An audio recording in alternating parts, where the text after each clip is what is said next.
Welcome again, friend, in the lecture series on thermodynamics. In this lecture, we are going to discuss concept of continuum.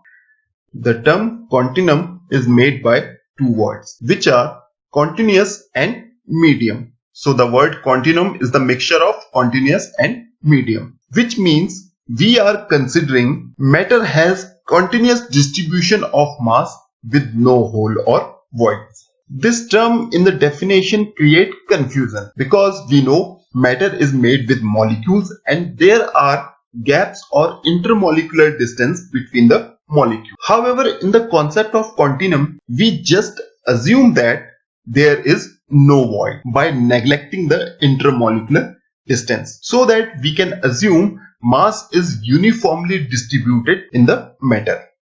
The concept of continuum is an idealization which allows us to treat property as a point function and to assume property vary continuously in space with no jump or discontinuities. In the last lecture, we have discussed that we can only apply the macroscopic approach if the concept of continuum is valid. So let's again consider that example. So if you have not seen the previous video, then please watch it first. Link is also available in the description. In this system, we are considering a small volume and measure the pressure, which give you the pressure for entire system. Because concept of continuum is valid for this small portion. Suppose the total mass of this gas in the system is mkg and the volume is v meter cube. So the density will be rho equals to m by v. Now we are considering a small portion and the mass of the molecule in this portion is dm kg and the volume is dv meter cube. So if we calculate the density, we will get the same value. So these two values are equal because the concept of continuum is valid for this portion. If the concept of continuum is valid, there is no discontinuity in the properties. However, in this system, the molecules are doing random motions. So molecules are entering in this volume and molecules also leaving this volume. This volume also contains numbers of molecules. But whatever the change occur in the molecular level does not affect the value of property because of continuum. We can understand this easily if we zoom this small volume. So I am going to zoom this small portion. We know gas has high number of molecules.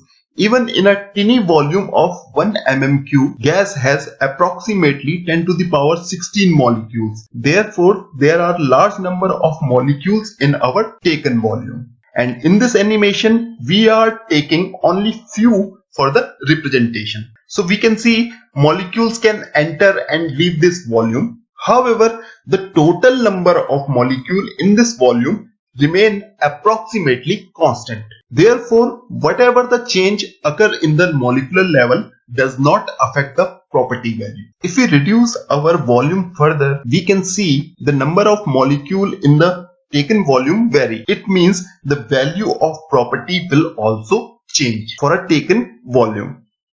If we further reduce our volume, we can see the number of molecules sometimes too high and sometimes too low, which means the property is also vary. Therefore, there is discontinuity in the property value and the concept of continuum is not valid. And we cannot also apply the macroscopic approach. The value of density with volume is represented in this diagram. After the certain value of the volume, the value of density becomes stable. However, when our volume is lower than this value, we get the fluctuation as the number of molecules in a taken volume kept on changing and we get this fluctuation value. So after this volume dvc, we can say the concept of continuum is valid. If we have a system and we want to define property at a point, then we can write density is equal to limit dv tends to dvc dm by dv. It means the volume dv, which is the volume of this point, is approaches to this value. Then only we can define our property. the concept of continuum is valid as long as the size of the volume we deal with is relatively large to the space between the molecules, which means the value of mean free path of the molecule should be too low in comparison to characteristics length of the system.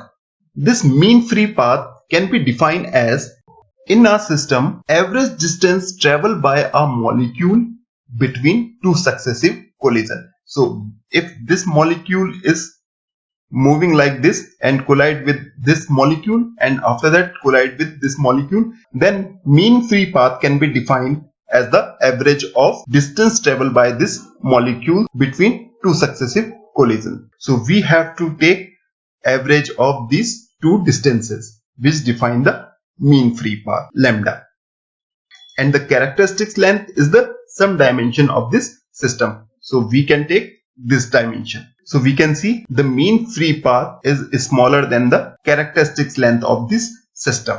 So for a system, the concept of continuum is valid if the value of Knudsen number is less than 0.01.